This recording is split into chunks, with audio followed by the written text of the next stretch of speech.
Com 5, 6 anos de idade eu fui abusado. Na verdade, a minha mãe ela ia trabalhar, então minha mãe ela deixava eu com um primo, gente para ficar comigo. E nesse período eu fui abusado. Na época eu moro na Vila Georgina até hoje. Eu fui para outro bairro, Jesus me trouxe de volta. Daqui a pouco eu vou falar o motivo. Sim. E nesse período eu fui abusado de uns barraquinhos que tinha lá embaixo na Vila Georgina.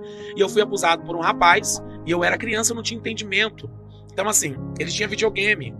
Então ele conseguia me ganhar se ele tocasse no meu corpo. Joga aqui um pouco de videogame. Eu jogava videogame, enquanto isso ele tocava no meu corpo, mandava fazer algumas coisas que pra mim na época eu não tinha entendimento, eu não sabia nada sobre vida sexual, eu era uma criança. Sim.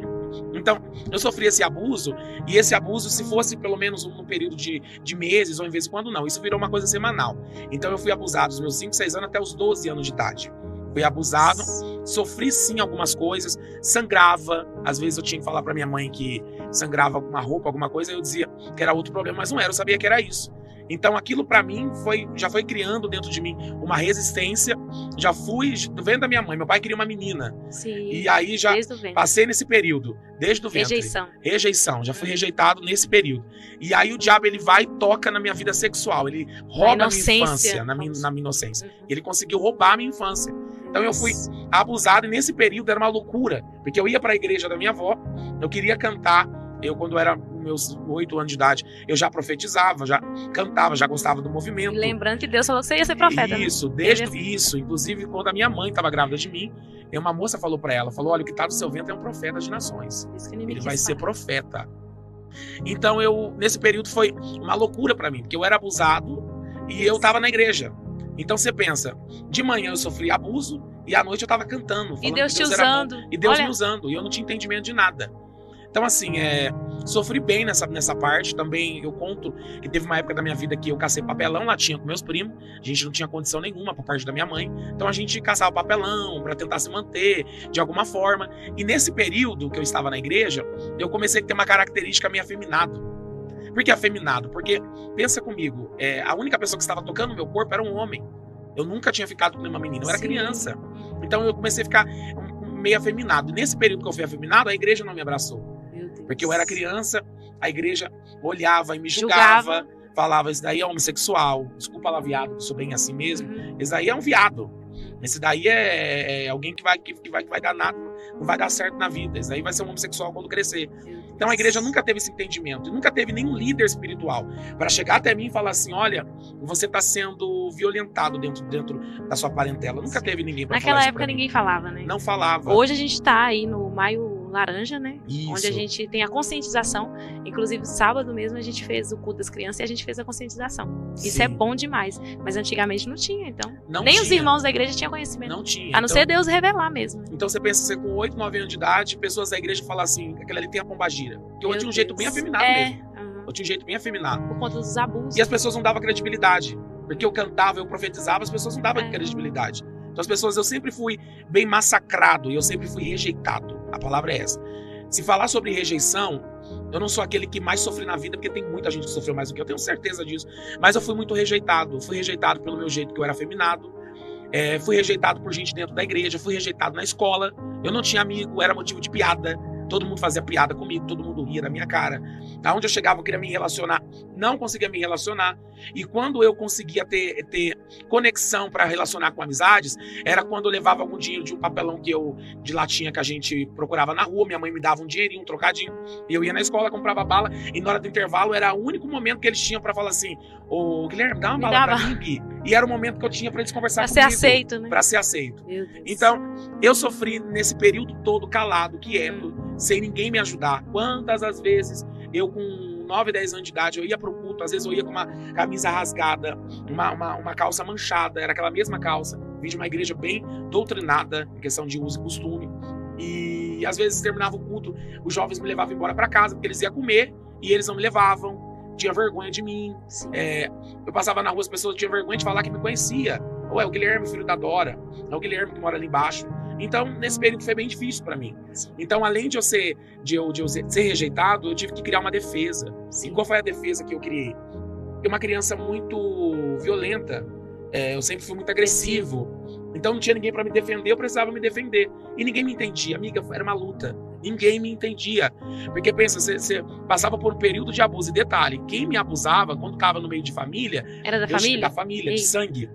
Que eu me assentava do lado dele, ele dizia assim, sai de perto de mim aqui, não sei do que, porque você é um viado. Aí eu olhava e dizia assim, quem tá roubando a minha infância, tá dizendo que eu sou viado e passando como machão, e eu tô aqui no meio de todo mundo, eu tenho que ouvir tudo isso.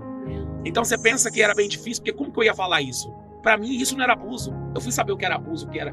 Pra mim, o que era errado era estrupo na minha cabeça. Uma criança tava na rua, alguém pegou, levou pro matagal, estrupou. Pra mim, eu não imaginava que isso era abuso. Pra mim, isso era uma coisa que tinha acontecido, que ele fez isso comigo, era uma coisa normal. Eu não tinha conhecimento disso. Então, eu precisava lidar com a rejeição na escola, lidar com a rejeição com parente. Eu sempre fui rejeitado por parente, e eu falo isso. Até hoje, tem alguns que ainda é assim comigo resistente, porque eles pensavam que eu ia me tornar o que eles diziam, e eu me tornei o que Jesus falou que eu ia me tornar. Então, assim, eu sempre fui, meu nome é Guilherme José, eu sempre fui um José. Eu sempre fui um sonhador, eu sempre, independente de qualquer coisa, nunca nada tirou a minha alegria em Jesus. Então, como que eu ganhei força nesse período da minha infância? Jesus. Porque eu cantava, eu profetizava, eu amava isso. Eu com 10 anos de idade eu já ia pro monte, os irmãos iam em casa e falavam pra minha mãe, deixa o Guilherme pro monte comigo. Eu já gostava das coisas de Deus. Eu sempre tive só Jesus na vida. Você tava gerando um testemunho. Eu nunca tive ninguém por mim. Então eu desde criança, sempre eu descontava o abuso, eu descontava o que eu sentia de dor, eu descontava a rejeição nos pés de Jesus. Então eu sempre gostei de ir pro monte quando era criança. Sempre gostei de minha irmã, na frente de casa. Hoje, a casa da minha mãe, ela, graças a Deus, meu pai comprou uma casa na época, a gente morava na frente da casa da minha avó, e morar no quintal não é legal. Minha mãe sofreu muita coisa calada. Só que eu me lembro que quando meu pai comprou a casa, tinha uma oportunidade, na frente tinha uns barraquinhos, e ainda tinha uns 2 cômodos que tinha uns barraquinhos lá em casa. E eu me recordo que na igreja não me dava oportunidade, porque elas falavam que eu era doido, que eu era louco. Porque eu sempre fui muito expressivo, muito assim, alegre. As pessoas, até eu falo que até sanguíneo, hoje, né, ninguém tá acostumado a lidar com gente assim feliz. Então a gente chega no ambiente, as pessoas, quer se aparecer, porque é exibido. A gente é feliz. Como que pode? Eu sofri tudo que eu tava sofrendo, eu era feliz. E na frente de casa tinha uma pedra. E eu contei no outro podcast, tem gente que inclusive falou que eu lembrei da pedra.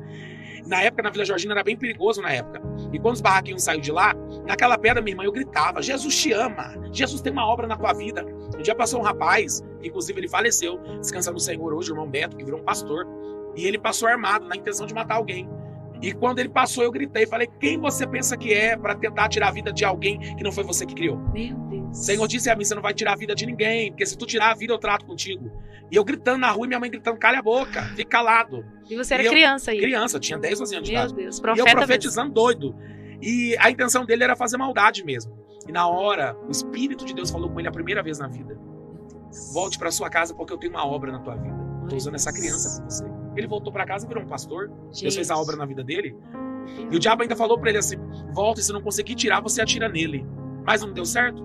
Então eu sempre fui muito ousado. Sempre usei da minha rejeição, do que eu passei, para eu ser bênção na casa do Senhor. Sempre fui um menino bem voltado às coisas de Deus. Se alguém falar assim, Guilherme, você conheceu o mundo? Eu não conheci o mundo. Eu não tive opção de conhecer o mundo. Eu não tive opção. Esse negócio de criança, na época de escola, de ficar, eu nunca tive isso. Eu nunca tive vontade, nunca tive desejo nenhum. Então, assim, desde criança mesmo, a gente sempre teve essa oportunidade de conhecer Jesus de perto. Então eu conheço Jesus, falei até pro meu amigo ali, eu conheço Jesus não é de ouvir falar, eu não conheço Jesus de letrar. Eu conheço Jesus de conhecer, de se relacionar, de saber quem ele é. Mas dentro de casa, graças a Deus, uma coisa que eu sempre tive com a minha mãe e com meu pai foi credibilidade. Embora eu era bem sanguíneo, eu era nervoso na época de escola, dei alguns trabalhos sim na época de escola, não era santo também não. Mas eu sempre tive credibilidade em casa. Minha mãe e meu pai, quando foi construir a casa, eu era criança também. E eles lembram até hoje, não tinha muito recurso. E eu fiz um voto na igreja de R$1, na época eu era da Chama Divina. Peguei R$1 da campanha e coloquei. Eu me recordo que eu falei assim, pai, Deus vai construir essa casa. E com pouco recurso que tinha. Meu pai nem sabia, meu pai entendia um pouco o negócio de construção, de material, um pedreiro, não sabia de nada disso.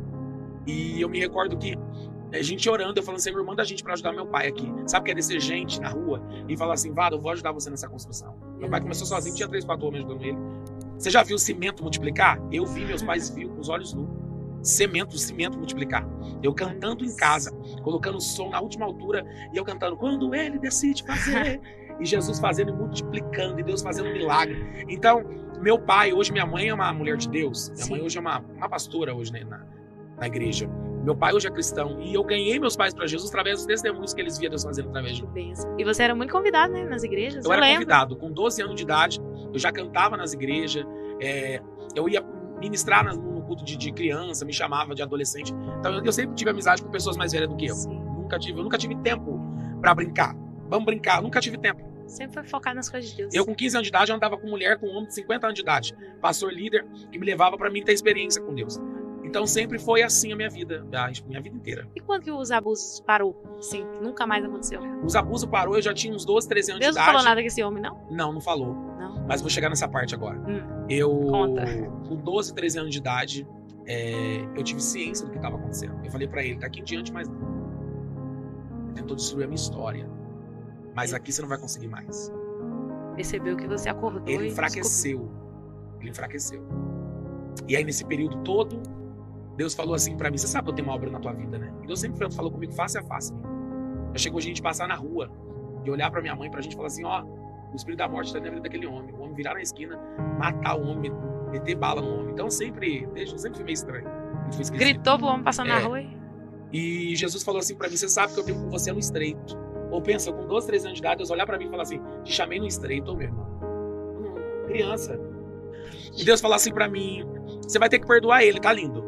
Eu falar, eu tenho que perdoar ele, Jesus, você vai ter que perdoar ele. Eu falei, como que eu vou fazer isso? Eu não consigo não olhar pra cara dele.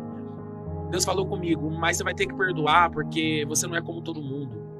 Você precisa perdoar porque você é inteligente. O propósito na sua vida tem que ser avançado. Ou você... O perdão é pra você, né? Ou você não perdoa, eu vou te perder pro diabo, você vai pro homossexualismo. Gente. Ou você perdoa e vai viver o propósito que eu tenho pra tua vida. Foi bem burocrático essa época, viu? Eu ia pro Monte Clamar. E nessa época eu andava com as irmãs do coque. Conta, meu filho. Eu andava com as irmãs do mistério. Eu sempre andei com os irmãos dos vasos de oração. Seu segredo. E nós ia pro monte, Deus usava os vasos. Perdoa, sempre era perdoa, mas não falava qual era o que eu tinha passado, a causa. E a gente orando, clamando ao Senhor, consegui perdoar ele. Ok, perdoei. Aí Jesus falou pra mim, você vai ter que pregar a minha palavra pra ele. Você vai ter que falar de mim pra ele. Isso. Eu falar, não, Jesus, aí como que o Senhor quer que eu perdoo o rapaz que roubou a minha infância, porque ele tocou no meu corpo, não foi uma nem duas vezes. Sim. Foi 7, 8 anos tocando no meu corpo. E o Senhor chegar em mim com uma ideia de que eu tenho que perdoar, eu ainda tenho que falar do teu amor pra ele. Jesus falou assim pra mim, pois eu preciso que você faça isso. Porque o propósito na sua vida é com que você cresça, para que eu te dê um ministério e uma família. Mas a proposta do inferno é te enfraquecer e você ir pra lama. Preguei Jesus pra ele. Foi outra situação na minha vida, uma fase bem difícil. Ganhei ele pra Jesus. Ganhou pra Jesus? Ganhei. Meu Deus. E aí tinha culto que ainda ele ia comigo. Eu ia pregar, eu levava ele comigo. Jesus, amado. E a minha esposa conheceu ele. Levava ele comigo. Só que eu não sei se Jesus pra ele não foi suficiente, não sei. Eu sei que depois de já grande, ele pegou uma corda e ele se matou. Meu Deus. Se suicidou. O peso, né? Consciência, né? Não sei de fato assim, o que aconteceu, mas eu sei que ele se suicidou. Foi uma fase bem difícil também. Mas assim, a minha parte eu fiz. Sim. Mas eu sei de uma coisa aqui. Que a Bíblia fala que não existe maldição sem causa. Não existe maldição sem causa. Então eu precisei liberar ele da minha vida. Eu acordar pra vida, porque o diabo queria fazer aquilo comigo mesmo. Sim. E a igreja não estava preparada para colocar no homossexualismo. Me levar para o homossexualismo. E vinha setas, né? Vinha seta. Só que renunciar. Deus é tão terrível comigo. Uma vez eu estava em São Paulo, na freguesia do morador de rua. Estava indo ministrar. Naquela época eu tinha uma depressão muito terrível.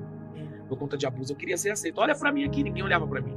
Ninguém olhava pra mim. E parece que quanto mais a pessoa quer ser aceita, mais ela é rejeitada. Meu rejeição. Deus. E Deus usou um morador de rua pra mim. Eu passando com a mochilinha, ele falou pra mim assim, ô gordo. Eu falei, olha lá, tá me afrontando ele. Ele falou assim, gordo, Deus falou pra mim que foi necessário ele permitir te ferir para não te perder. Aquilo entrou no meu coração de um jeito. Deus abre a ferida. E eu falei, Deus, mas por que o Senhor permitiu me ferir para não perder? Porque toda vez quando eu vi um rapaz pra dar em cima de mim, travava. Eu ficava com medo. Eu dizia assim, eu não posso, porque um dia um rapaz tocou em mim. Peguei nojo de homem. Peguei medo. Esse negócio de tocar. Sim. Eu sempre tive resistência. Então, eu entendi que por mais que o diabo tentou destruir a minha história, até o que era pra dar errado, deu certo. Porque se isso não tivesse acontecido, eu não sei nem aonde eu estaria hoje. Porque talvez o diabo me colocaria como refém. Talvez o diabo ele pegaria de uma situação que não aconteceu para me enfraquecer e para eu ceder e para eu ser vergonha dentro da minha casa. Sim. Então eu nunca me relacionei com homem. Nunca me relacionei com homem. Glória a Deus. Prego até hoje contra isso. Os irmãos sabem que eu não sou de sistema. Nunca fui de sistema. Jesus nem deixa eu ser de sistema. Um dia eu pensava ser de sistema e ele me arranca. Sim. Então assim, Jesus fez tudo o que teve que fazer na minha vida, mas foi necessário eu liberar ele. Para eu entender o propósito de Deus. E você vê que o inimigo ele sempre vem rondando, né? Tentando acabar com o propósito de Deus. Sempre. Porque sua mãe lá atrás falou que não aceitava, sua mãe e seu pai, né? Não aceitava filho homossexual. Não aceitava. Então parece que o inimigo vem rondando pra acontecer aquilo mesmo, pra acontecer aquilo. Mas eu vi que de fato era Deus me protegendo. Era Deus me guardando. Lindão mesmo. Meu melhor amigo que eu sempre tive na vida, Jesus. Intimidade, né? Jesus. Então, e as pessoas queriam criar uma verdade onde não tinha. Não tinha. Eu acho que ele é isso. Eu sofri abuso, minha irmã, e as pessoas achavam. Sim. Eu era violentado, eu chorava, e as pessoas achavam. Meu Deus. E eu louvo a Deus porque Deus justifica. A minha verdade não é sobre o que eu falo, é sobre os meus frutos. Hoje eu tenho um fruto para contar. Eu não tenho uma vida de aparência. Quando alguém me pergunta assim, Guilherme, e contra o homossexualismo, o que é libertação? O homossexualismo é renúncia. Renunciar. Sempre tem um espinho na carne que a pessoa vai ter que lutar pro resto da vida. Tem homem que tem que lutar para não trair a mulher. Tem gente que tem que lutar contra a mentira. Tem gente que tem que lutar contra a bebida, contra o cigarro. Tem que lutar. Homossexual, você precisa renunciar todos os dias ao homossexualismo. É uma renúncia. E enquanto a pessoa não entender que o evangelho é renúncia, você lutar contra isso daqui, meu irmão, você vai padecer, vai cair, o diabo vai te embaraçar. Então é algo bem assim, como eu digo pra você, servir Jesus não é uma coisa tão simples. Não, é muito jeito. E esse foi mais um testemunho, podcast Realeza. Realeza, falei certo. Amém? E o entrevistado, irmãos, foi o Guilherme Santos. Guilherme Santos foi aqui o jovem entrevistado. E eu quero parabenizar, né? Dar glória a Deus pela vida dele, por essa coragem, irmãos, porque é uma coragem que não são todos que têm, devido os traumas, principalmente para homens. A gente vê aqui no meu canal mesmo, tem muito relato de mulheres que passou por abuso, por situações como essa. E dificilmente a gente vê homens, né, falando sobre isso. Mas isso é real, né? E uma coisa muito interessante que ela disse sobre conscientizar a igreja. Ela precisa saber, precisa estar consciente em torno disso tudo, porque infelizmente mesmo, isso acontece, né? Isso acontecia e continua acontecendo, e pior que acontece até mais, né? Precisamos sempre estar alerta com as nossas crianças, com a forma que ela está. Eu digo isso, uma criança que você olha que antes era uma criança sorridente, uma criança feliz, e os comportamentos dela estão mudando. Então, assim, acompanhando alguns vídeos, eu consegui adquirir isso, né? Tirar essa visão, porque eles relatam muito isso. Então, assim, é muito importante observar, né? Observar os seus filhos, os seus netos, observar com quem ele fica, porque infelizmente, irmãos, e infelizmente mesmo, essas coisas acontecem com pessoas de dentro de casa, pessoas da família, né? Pessoas que você confia, que você nunca acreditaria que faria isso, são infelizmente as pessoas que podem fazer esse mal. Mas que através desse testemunho a gente venha se alertar, estar alerta, né? Louvado seja Deus pela vida do Guilherme Santos, que Deus venha abençoar cada dia o seu ministério, vaso, e que você venha cada dia ser usado pelo Senhor, né? Testemunho tremendo. Agradecer a Deus também por esse testemunho e por esse podcast, que é o Realeza. Amém? É um podcast que eu achei recentemente, eu comecei a assistir alguns conteúdos deles, achei muito bom e eu tenho certeza que você vai gostar também. Vou deixar aqui embaixo o nome e você vai lá e pesquisa, que você vai encontrar esse testemunho e esse podcast poderoso. Amém? Que Deus abençoe sua vida poderosamente, fica na paz e até o próximo vídeo.